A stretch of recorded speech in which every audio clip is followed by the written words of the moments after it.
Hola, bueno, vamos a continuar con esta reflexión inspirada en el libro del padre Diego Jaramillo titulado Perdóname, Señor, publicado por Librerías Minuto de Dios. Eh, Quiero hablar un poco de cómo Jesús vino a perdonar. Bien, la Biblia dice que el verbo se hizo hombre, es decir, Dios se hizo hombre y se hizo hombre para perdonar, para mostrar misericordia, para amar. Los católicos expresan en el credo: por nosotros los hombres y por nuestra salvación bajó del cielo. Es una expresión de eso, de que creemos que Jesús se hizo hombre para salvarnos, para amarnos, para perdonarnos. Y bueno, todo esto lo presenta reiterativamente el Nuevo Testamento, cuando desde que Jesús nace y Juan el Bautista lo anuncia como el Mesías, como el Salvador, cuando Zacarías lo recibe y profetiza que va a ser él el Salvador. Aquí nos cita este texto a Mateo capítulo 1, versículo 21, cuando relata este nacimiento de Jesús, y que recibe este nombre precisamente, Jesús, que significa Yeshua, que en arameo significa Yahvé salva, Dios salva. Y bueno, en Juan capítulo 1, nuevamente, versículo 29, cuenta que Jesús, eh, el Cordero que quita el pecado del mundo, ¿no? Cuenta que ese Jesús es el Cordero que quita el pecado del mundo. Y durante toda la vida Jesucristo llama a la conversión, llama a la vida nueva, llama e invita a las personas a que dejen el pecado, a que dejen esa vida atrás. Hay muchos textos bíblicos muy bellos, muchas parábolas que nos hablan de esto, ¿no? Como la parábola del Padre Misericordioso, ubicada en Lucas 15, o del fariseo y el publicano, ubicada en Lucas 18. Y nos dice la Biblia reiterativamente que Jesús, que Dios conoce nuestros corazones, conoce el corazón del hombre, ya conoce todo el pecado, los errores, las deficiencias, las dificultades, y que aún así nos acoge, nos perdona, nos ayuda. Y también vemos en el Nuevo Testamento cómo Jesús es criticado, es juzgado por acoger a los pecadores, a los publicanos, a los cobradores de impuestos, a la adúltera, a gente que no era considerada del pueblo escogido por Dios, que es una muestra también de que Jesús vino a salvarnos. Jesús nos acoge sin importar nuestras dificultades, nuestras carencias, nuestros pecados. También por aquí vemos el texto bíblico de Marcos capítulo 2, versículo 5 al 10, que dice: Hijo, tus pecados te son perdonados. Y más adelante dice: para que vean que el Hijo del Hombre tiene poder para perdonar pecados. Y un poco más adelante le pide que tome su camilla, que queda sano. Eso es lo que hace Jesús en la vida de los hombres. Eso es lo que hace Jesús: perdonar pecados. Bien, darnos a reconocer su poder y sanándonos de nuestras enfermedades.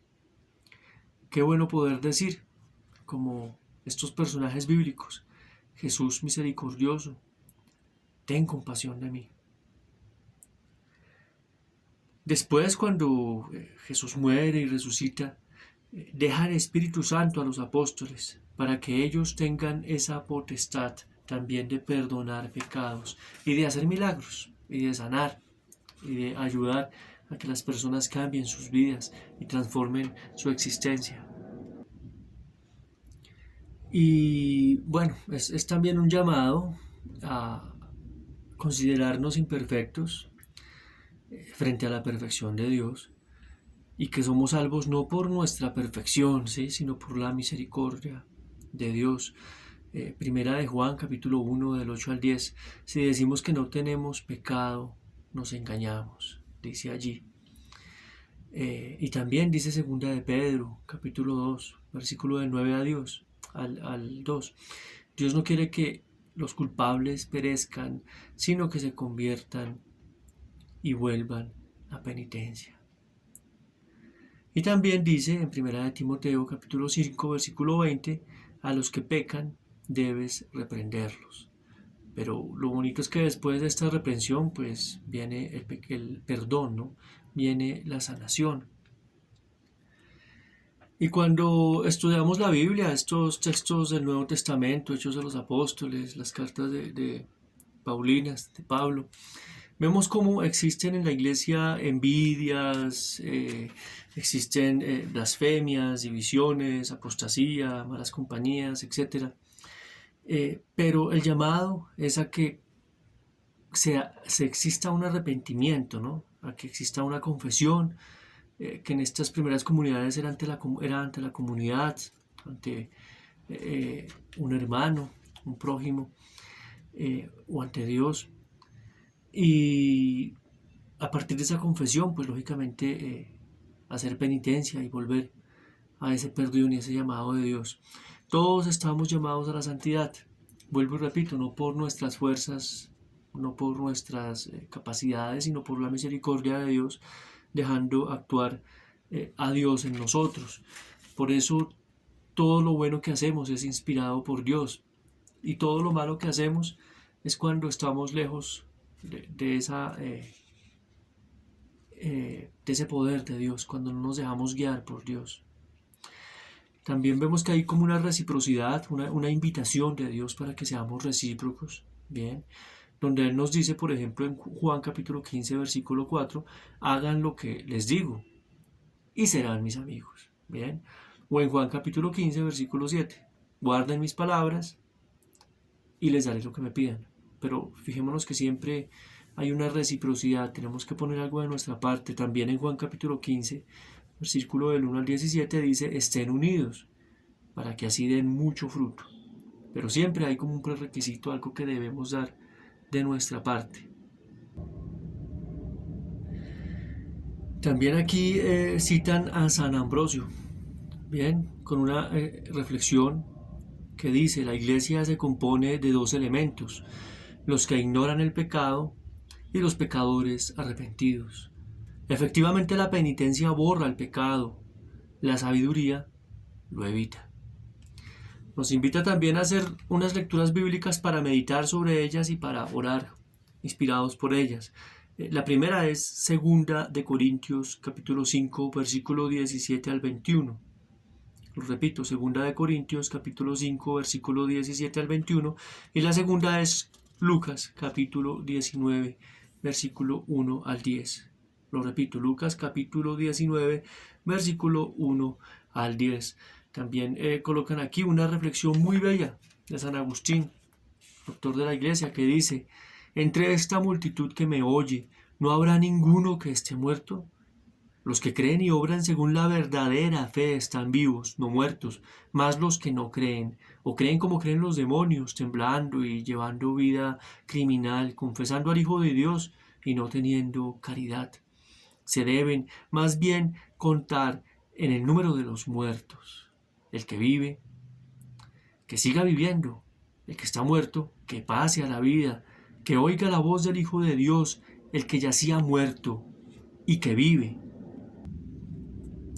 El Señor dio una voz clamorosa ante la tumba de Lázaro, y el que estaba muerto, hacía 4 días resucitó. El que exhalaba un olor pestífero salió a la luz del día y respiró. Estaba en el sepulcro, que cubría una gran piedra, y la voz del Salvador penetró la dureza de la piedra. Mas tu corazón es tan duro que no ha logrado penetrar en él aquella voz divina. Resucita en tu corazón, sal de tu sepulcro, porque cuando estás muerto en tu corazón, es como si estuvieras sepultado y como si llevaras encima una gran piedra, que es la mala costumbre. Levántate y sal afuera. Bueno, yo te invito a que hagas una oración, puedes cerrar los ojos en este momento o simplemente repetirla mentalmente.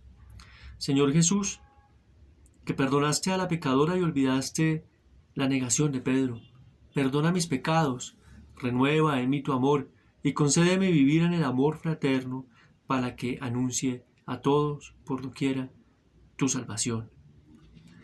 El texto también nos invita a una reflexión y es preguntarnos cuáles relatos evangélicos hablan del perdón, cuáles relatos del Nuevo Testamento, del Evangelio, encontramos que hablan del perdón y que recordemos o que queramos investigar.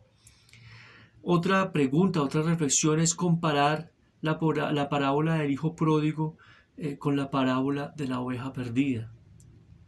En esta comparación, ¿qué similitudes, qué diferencias vemos, qué mensajes vemos? Bien.